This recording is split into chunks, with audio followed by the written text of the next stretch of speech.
Hello friends, আমার আরও একটি মিনি ব্লগে তোমাদের সকলকে জানাই স্বাগত। আজকের দিনটা খুবই স্পেশাল, কারণ আজ আমাদের কলেজে পিকনিক আছে। তাই এখন রেডি হয়ে কলেজে চলে এসেছি, আর এসে দেখি সকলেই ব্রেকফাস্ট করতে বসে পড়েছে। তো ব্রেকফাস্টের মেনু কি কি আছে সাথী থেকে জেনে নাও। আলুর দম, মটরশুটির কচুরি, এই যে এদিকে হচ্ছে। তোমাকে মিষ্টি দেয়নি? খাই না। মেনুগুলো বলে দিই, আমার সখীগণ আবার ছবি তোলায় ব্যস্ত হয়ে পড়েছে।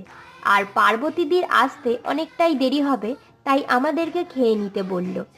এখানে আমি, জিন্নাতারা আর সুরেখা এখন একসাথে খেতে বসে পড়েছি।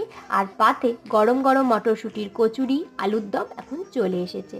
তো পার্বতীদির আসতে অনেকটাই দেরি হলো, তাই একা একাই ওকে খেতে হচ্ছে। আমি আছি এখন হোস্টেলের ছাদে, আর মাঠে এখন খেলাধুলা আর নাচ গানের প্রস্তুতি পর্ব চলছে। একটু পরেই নিচে যাচ্ছি। তো পিকনিকের শর্টস আমি 3টে পার্টে আপলোড করব। আজকের ভিডিওটা এখানেই শেষ করছি। টাটা।